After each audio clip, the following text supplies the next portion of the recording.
The wind howls through the bitter peaks of the Rockies, burying old sins under 6 feet of snow. They say a man retreats to the high country to forget, and a woman runs there to survive. But when a barren runaway collides with a solitary mountain man, hell itself follows her trail. The winter of 1882 did not die quietly in the Bitterroot Mountains. It thrashed and screamed into late April, blinding the valleys in sheets of relentless white. For Josiah Cole, a man who had traded the noise of civilization for the unforgiving silence of the high timber, the storm was just another neighbor to be endured. Josiah was a man carved from the very granite of the mountains he called home. At 34, his face was weathered by sun and frost, his broad shoulders carrying the weight of a solitary existence. He spoke little, smiled less, and lived by the ironclad laws of the frontier. It was on the third day of the whiteout, while checking his snare lines along a treacherous stretch of the Razorback Ridge, that Josiah's snowshoes caught on something buried in a snowdrift. He brushed away the powder, his heavy leather mittens scraping against frozen canvas. It wasn't an animal, it was a saddlebag.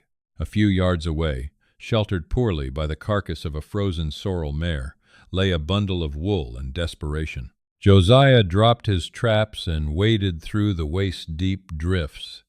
He found a woman, her lips blue, her skin pale as the ice surrounding her. Her breath was so shallow it barely formed a mist in the freezing air. She was dressed for travel, but not for survival. A heavy wool coat over a bruised velvet riding habit that had seen better days, and leather boots that were entirely insufficient for the Montana Territory. Without a second thought, Josiah wrapped her in his own heavy buffalo hide coat, scooped her frail body into his arms, and began the grueling mile-long trek back to his cabin. For 3 days and 3 nights, the cabin smelled of pine sap, boiling water, and the sharp tang of willow bark tea. Josiah rarely slept. He tended to the fire, keeping the hearth roaring until the small log cabin felt like a furnace. He rubbed snow on her frostbitten fingers and toes to draw the blood back slowly, and he forced warm broth past her chattering lips. During her fever dreams, she spoke in fragmented terrors. "Don't let him, the ledger. Nathaniel, please, I didn't mean to." Josiah listened, his jaw set. He didn't know who Nathaniel was, but the terror in the woman's voice was genuine enough to make his hand drift toward the handle of the Colt single-action revolver resting on his work table. Out here, a man didn't ask questions of the wind, and he didn't pry into the demons of a stranger. But he knew the look of a hunted thing. He was a trapper. He knew what it meant to be cornered. On the morning of the 4th day, the storm broke, leaving the mountain bathed in brilliant, blinding sunlight. Josiah was at the cast-iron stove, flipping a slab of salted venison in the skillet, when he heard a sharp gasp from the bed. He turned slowly, keeping his movements deliberate and non-threatening. She was sitting up, pulling the thick bear fur blanket tight against her chin, her wide hazel eyes darting around the rustic cabin before landing on him. Panic flared in her gaze. "You're safe," Josiah said, his voice a deep, gravelly rumble that hadn't been used for conversation in months. "Found you freezing to death up on the ridge. Your horse didn't make it." She swallowed hard, her throat dry. Where am I?" "Bitterroot Mountains.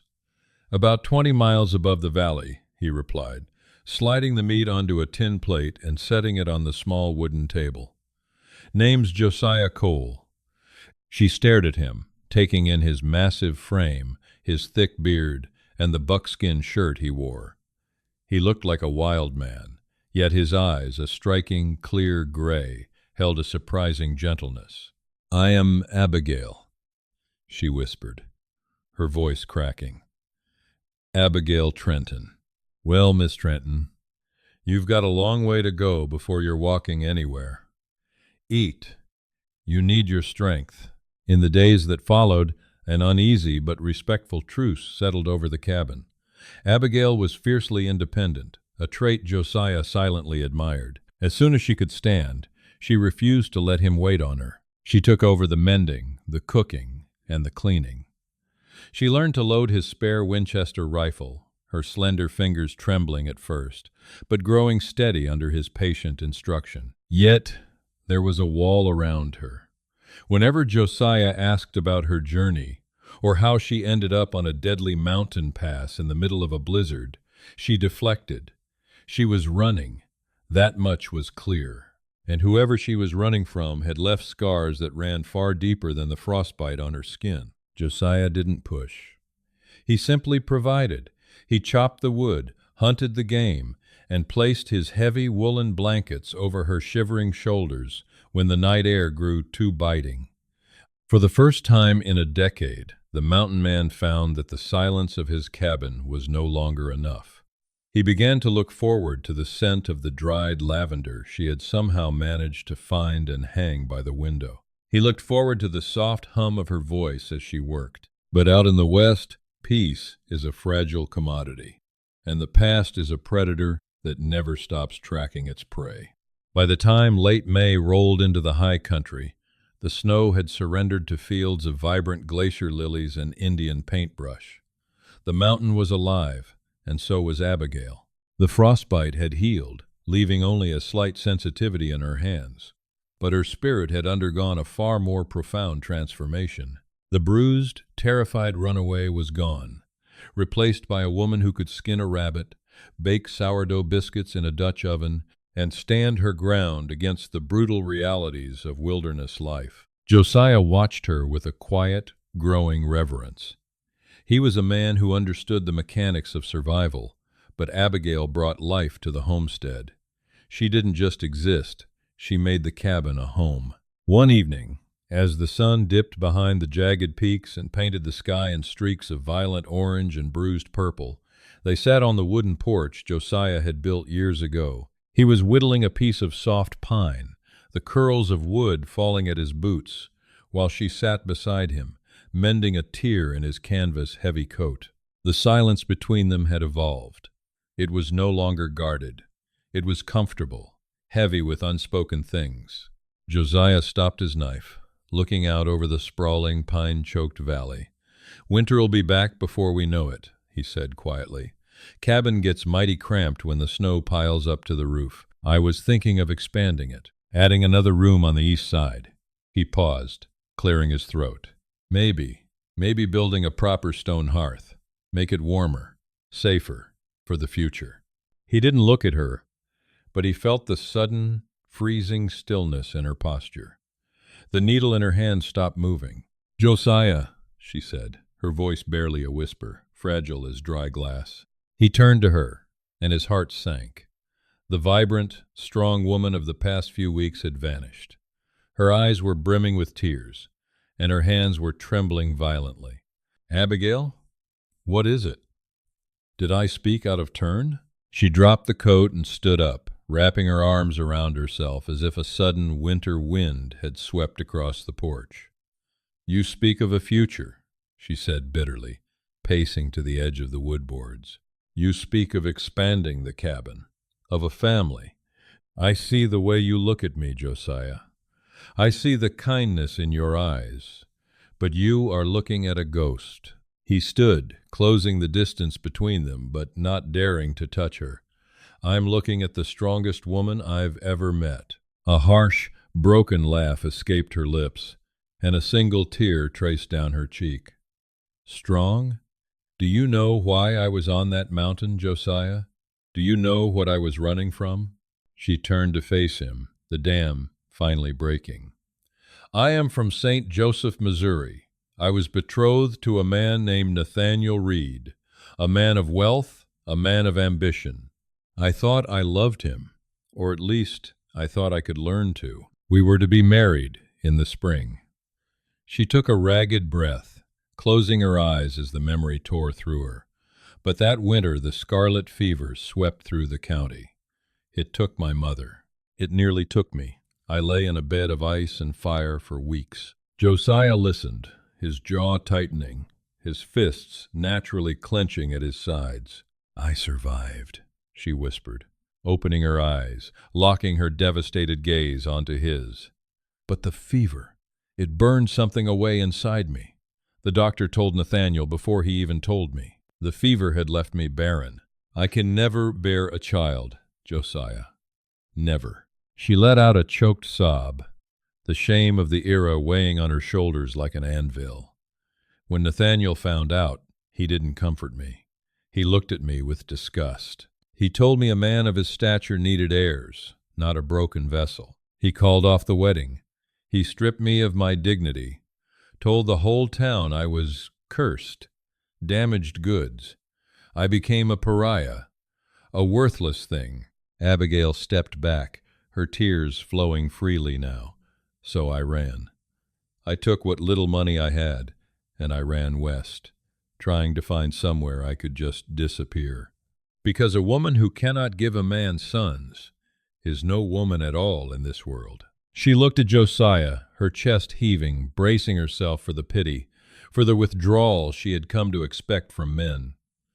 You talk of a future, Josiah. You talk of expanding this home, but you need to understand the truth. She looked away, staring into the dark timber.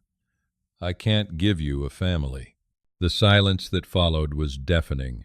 The wind rustled the pines, and a lone wolf howled in the far distance. Abigail squeezed her eyes shut, waiting for him to step away, waiting for the inevitable rejection. Instead, she felt the rough, calloused warmth of his large hands gently cupping her face.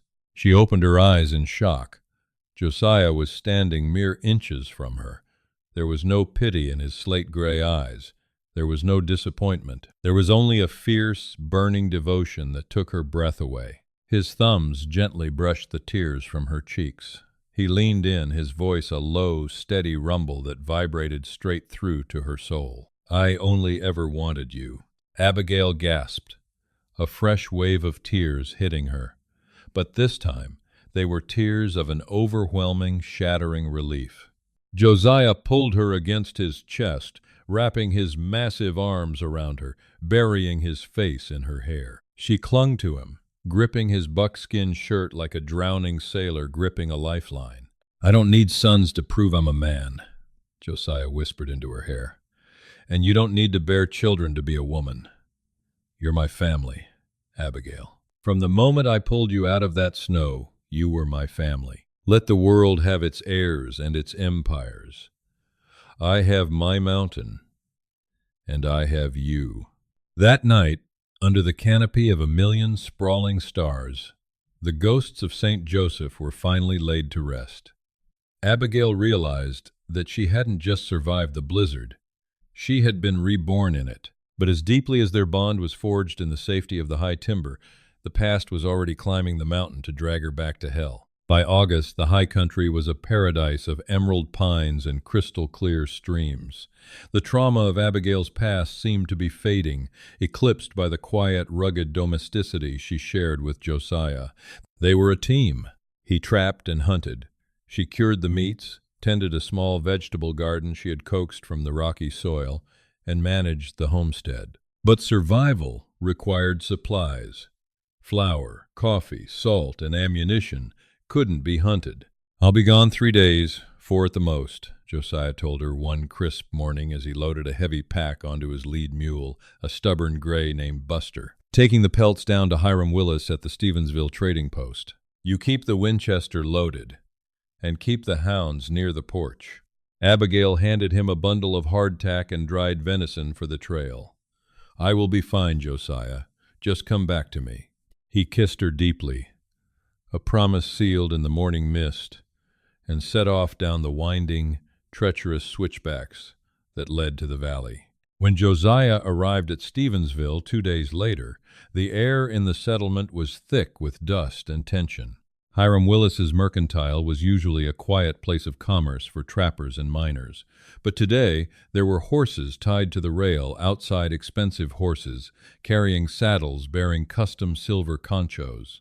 Josiah tied his mules in the alley and stepped into the dim, cedar-scented mercantile.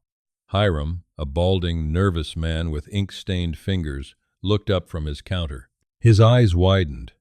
and he gave a subtle, frantic shake of his head. Before Josiah could process the warning, a voice cut through the shadows near the back of the store. "That's a fine haul of prime beaver pelt, mountain man. You must know the high country better than God himself." Josiah turned slowly, his right hand resting casually near the buckle of his gun belt. 3 men sat around a cracker barrel. They wore long canvas dusters, and their revolvers were tied low on their thighs, the unmistakable uniform of hired guns. The man who had spoken stepped forward. He was tall, thin as a whip, with a face heavily scarred by smallpox and cold dead eyes.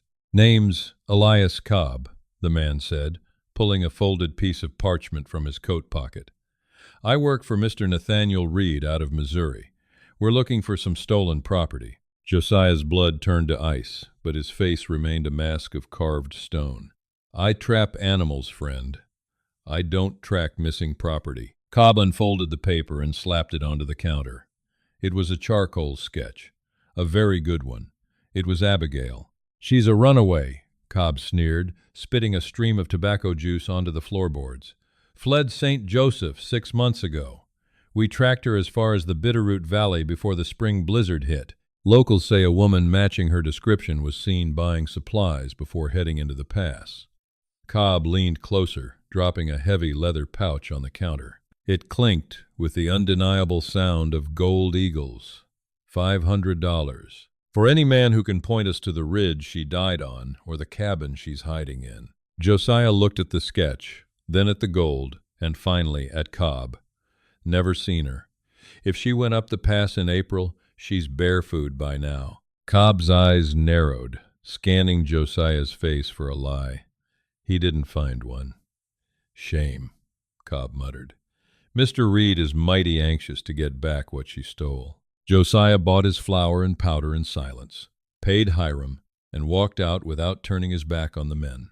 He didn't ride out of town immediately. He led his mules to the livery, pretending to rest them. But the moment the sun dipped below the horizon, he left the mules behind, mounted his fastest roan, and rode the mountain trail under the cover of darkness, pushing the horse to the absolute brink of exhaustion. He reached the cabin just as dawn was breaking, his horse lathered in white sweat. Abigail ran out onto the porch, rifle in hand, alarm painting her face. "Josiah, what is it? What's wrong?" He slid from the saddle, grabbing her by the shoulders. "Pack a bag. Now. Just warm clothes and whatever food is ready. We have to leave the ridge." "Why?" she panicked, pulling back. "What happened?" "Nathaniel Reed," Josiah breathed, his eyes scanning the tree line. "He sent men. They're in the valley, Abigail, led by a man named Elias Cobb. They have a bounty on you." Abigail's face drained of all color. She stumbled back, the rifle slipping from her grasp and clattering onto the floorboards. "Nathaniel? He sent men all this way? For me?" She shook her head in disbelief. "But why?" "He cast me aside. He didn't want me. Why would he spend a fortune to track a barren woman across the country?" Josiah looked at her, his brow furrowing. "Cobb said you stole something," said Reed, "wants his property back." Abigail froze. Her breath hitched in her throat as a horrifying realization dawned on her. "Oh, God!" she whispered, her hands flying to her mouth. "The ledger. What ledger, Abigail?" She grabbed his arm, pulling him into the cabin, rushing toward the small wooden chest at the foot of their bed. She threw it open and pulled out a thick, leather-bound book. "When Nathaniel threw me out," she said, her voice trembling with rising hysteria, "I went to his study to pack my things. I grabbed what I thought was my personal diary. They looked exactly the same. I didn't realize until I was weeks into my journey, sitting in a train car in Denver." She thrust the book into Josiah's hands. He opened it. The pages weren't filled with a young woman's thoughts. They were filled with names, dates, coordinates, and massive sums of money. Next to several names were grim, single-word notations. Removed. Foreclosed. Burned. "It's not just a business ledger, Josiah," Abigail cried. "Nathaniel isn't just a businessman. He's been hiring Pinkertons and thugs to murder homesteaders in Missouri and Kansas. He buys their land for pennies after their widows flee. This book is the proof. If a federal marshal sees this, Nathaniel will hang." Josiah stared at the pages, the terrible truth locking into place. "He's not trying to bring you home, Abigail," Josiah said grimly, closing the book. "He sent Cobb to kill you and bury this ledger in the mountains." Suddenly, the two plot hounds tied near the woodshed began to bark a vicious, snarling sound that meant only one thing: strangers. Josiah kicked the heavy oak door shut and dropped the iron bar into place. He moved to the window, peering through a crack in the shutters. Down in the timber, about 200 yards away, the morning mist was breaking. Through the gaps in the pine trees, he saw the flash of metal and the silhouettes of dismounted men moving tactically up the slope. Cobb hadn't believed him in the mercantile. They had followed his tracks. Josiah turned back to Abigail. He tossed her the Winchester and drew his Colt, checking the cylinder out of pure muscle memory. "They're here," he said, his voice dropping an octave, losing its warmth and replacing it with the cold, hard edge of a mountain predator. "Get behind the stove, and don't shoot until you see the whites of their eyes." Outside, a voice echoed up the canyon. "Miss Trenton, Mountain Man, we know you're in there. Send out the book, and maybe we leave the woman alive." Josiah looked at Abigail. She was terrified, trembling, but she levered around into the chamber of the Winchester, her jaw set with newfound defiance. She wasn't running anymore. A heavy silence fell over the ridge, broken only by the wind, and then the first gunshot shattered the morning. The first bullet tore through the front window, shattering the glass and burying itself deep into the heavy oak of the dining table. The deafening crack of a Springfield rifle echoed off the canyon walls, signaling the end of their sanctuary. Josiah didn't flinch. He shoved Abigail hard behind the massive cast-iron stove, the thickest barrier in the cabin, just as a hail of lead began to splinter the cedar walls.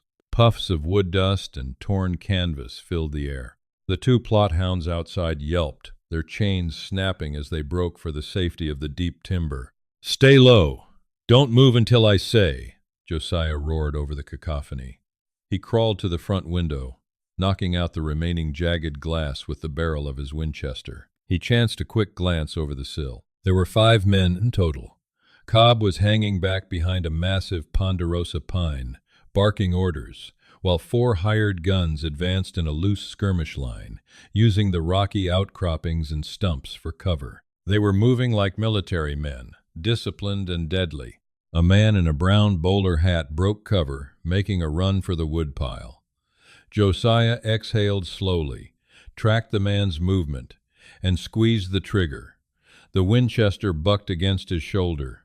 The man in the bowler hat jerked backward as the heavy 44-40 round caught him square in the chest, dropping him lifeless into the muddy grass. "One down!" Josiah yelled back to Abigail, racking the lever, but Elias Cobb was no amateur. "Spread out!" Cobb's voice rasped through the trees. "Wyatt, Emmett, take the eastern flank. Keep him pinned." A barrage of concentrated crossfire hammered the front of the cabin. A bullet whined past Josiah's ear, taking a chunk out of the doorframe. The sheer volume of fire was too much. He was forced to duck beneath the window, his back pressed against the wall. He reloaded methodically, shoving brass cartridges through the loading gate, his face a mask of cold calculation. From her spot behind the stove, Abigail clutched her own rifle, her knuckles white. She was terrified, her heart hammering against her ribs like a trapped bird. But she was no longer the broken woman who had frozen on the mountain. She had survived the blizzard, the betrayal, and the loss of her future. She was not going to let these men take the only home she had left. "Josiah! The back window!" Abigail screamed. Josiah spun around just in time to see a heavy boot kick in the rear window shutters. A man with a scarred cheek thrust a double-barreled shotgun through the opening. Before Josiah could raise his weapon, the deafening roar of Abigail's Winchester filled the room.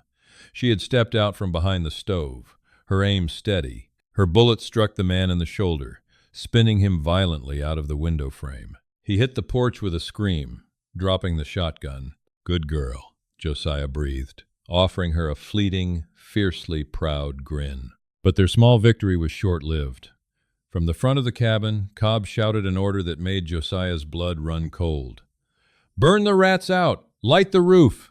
A moment later, the distinct sound of a glass bottle shattering against the cedar shake roof echoed above them. The heavy scent of kerosene instantly overpowered the smell of pine and gunpowder. A match was struck, and within seconds, the horrifying crackle of flames spread across the dry timber of the ceiling. "No," Abigail whispered, watching the orange glow seep through the cracks in the roof boards. "Our home." "It's just wood, Abigail. As long as we're breathing, we can build another," Josiah yelled. The cabin was filling with thick, acrid smoke. "Grab the ledger. Get your pack." As the heat intensified and burning embers began to drop onto the floorboards, Josiah ran to the center of the room and kicked away the braided rag rug. Beneath it was a heavy iron ring set into a trap door. He heaved it open, revealing a dark earthen chute. It was a root cellar he had dug years ago, connecting to a narrow drainage ravine 50 yards behind the cabin, a contingency for the brutal Montana winters and grizzly attack. "Go, slide down, keep your head low, and wait for me at the ravine edge," he ordered. Abigail slung the canvas pack over her shoulder, clutching her rifle, and slid into the darkness of the earth. Josiah fired 3 more blind rounds through the front window to keep Cobb's men pinned, then grabbed his heavy coat and dropped into the cellar just as a flaming ceiling beam crashed onto their bed. The tunnel was damp and claustrophobic, smelling of wet soil and old potatoes. They scrambled through the darkness, guided only by the dim light filtering from the exit grate. Above ground, they could hear the roar of the fire consuming the cabin, followed by the shouts of Cobb's men advancing. Josiah pushed the wooden grate aside, and they emerged into the steep, rocky ravine hidden behind the tree line. The air was cool, a sharp contrast to the inferno they had just escaped. "We need to make the ridge before they realize we aren't in the ashes," Josiah whispered, taking her hand and pulling her up the steep embankment. They had almost made it to the cover of the dense timber when a shout rang out to their left. "There, in the ravine!" It was Wyatt, Cobb's second-in-command, stepping out from behind a boulder 50 yards away. He raised his repeater rifle. Josiah didn't think. He shoved Abigail violently into the brush, throwing his massive body between her and the shooter. Wyatt's rifle cracked. Josiah let out a sharp, breathless grunt as the bullet tore through his lower side, grazing his ribs and tearing through the muscle just above his hip. He stumbled, falling hard against a pine trunk. Abigail screamed his name. Acting on pure, primal instinct, she dropped to one knee, leveled her Winchester, and fired twice. The first shot missed, kicking up dirt. The second caught Wyatt in the throat. He collapsed backward into the brush, silent. "Josiah!" Abigail dropped her rifle and scrambled to his side. His buckskin shirt was already slick with dark blood. "I'm all right," he rasped, though his face had gone pale. He pressed his hand against the wound, gritting his teeth against the searing agony. Glancing blow. Didn't hit the lung. "We can't stop here, Abigail." Cobb heard the shots. "He's coming." Using her shoulder for support, Josiah forced himself up.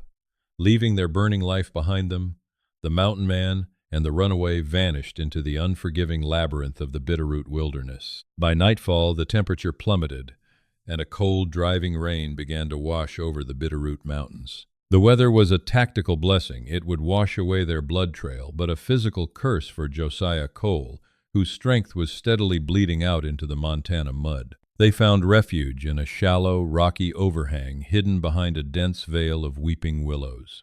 The cramped space was barely large enough for the two of them, but it shielded them from the biting wind. Abigail worked with feverish urgency in the pitch-black darkness. She tore the bottom of her clean cotton petticoat into strips, pressing them firmly against the jagged bullet hole in Josiah's side.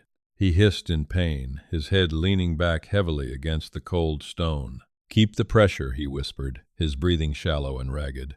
"You're doing fine, Abby. You're doing just fine." "Do not speak," she ordered, her voice trembling but fiercely commanding.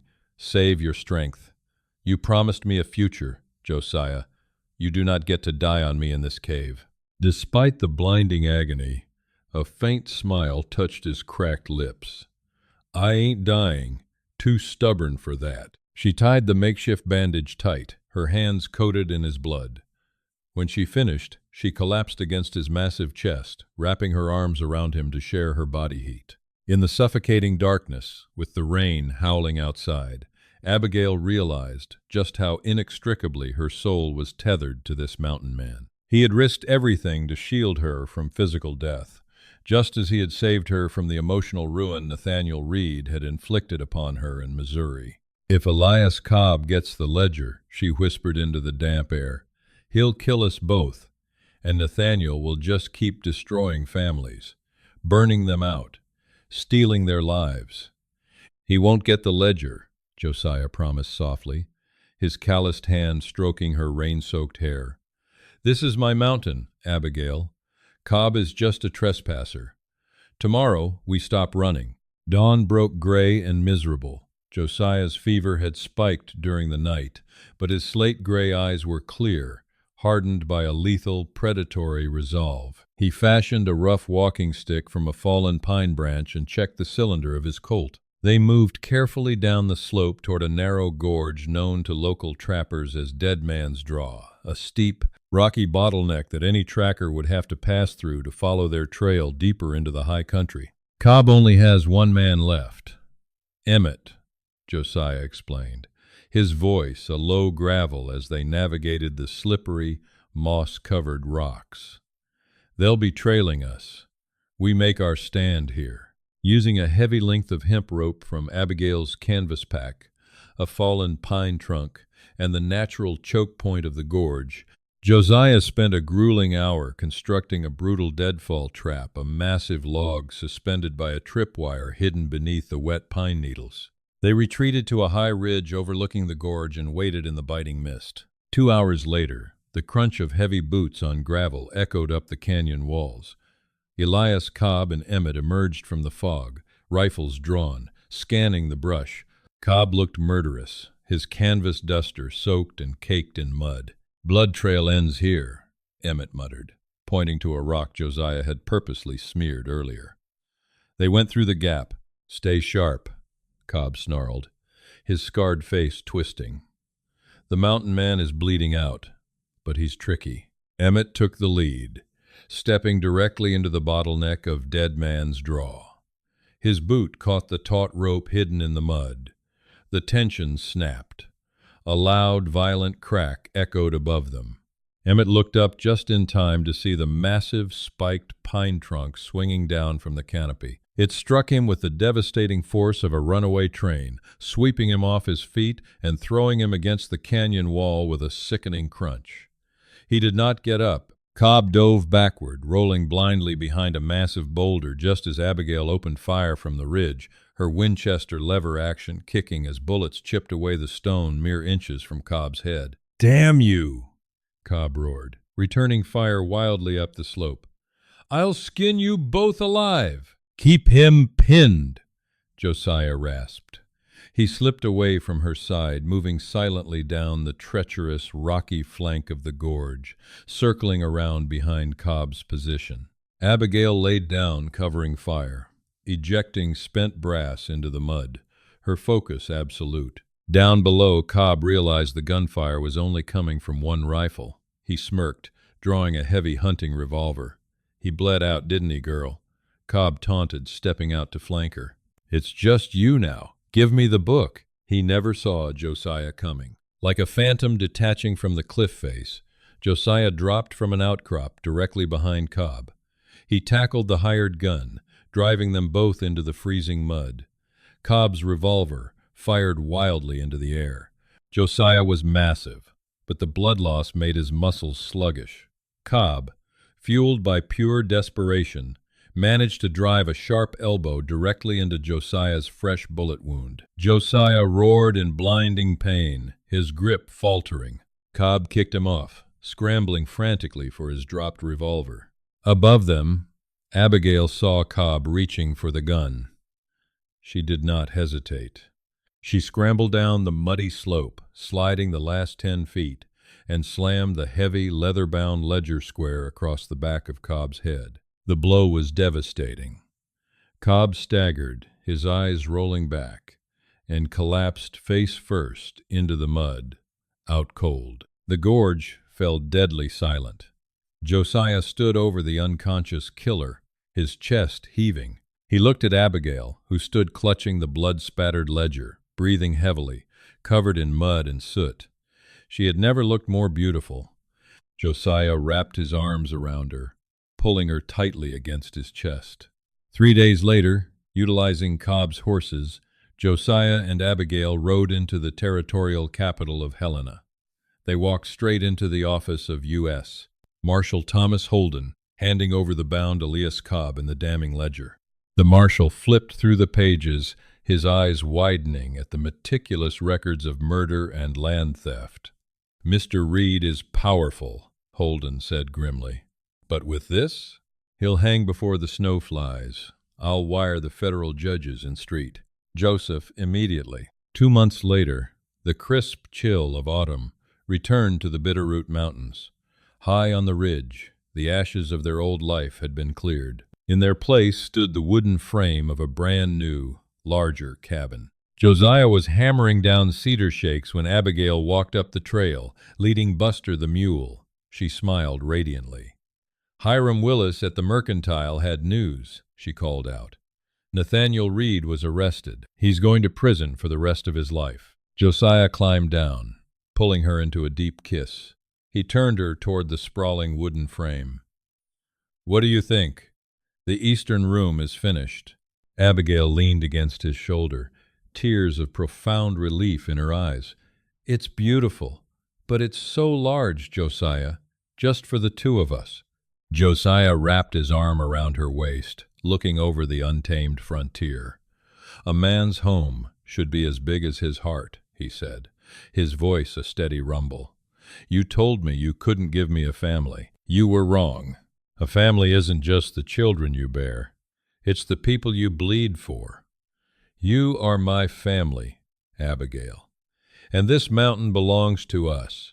If Abigail and Josiah's rugged mountain romance and fight for frontier justice kept you on the edge of your seat, hit that like button. Share this video with a friend who loves a thrilling Wild West story about true love, survival, and chosen family. Don't forget to subscribe and ring the bell so you never miss another dramatic tale from the untamed trails of the Old West.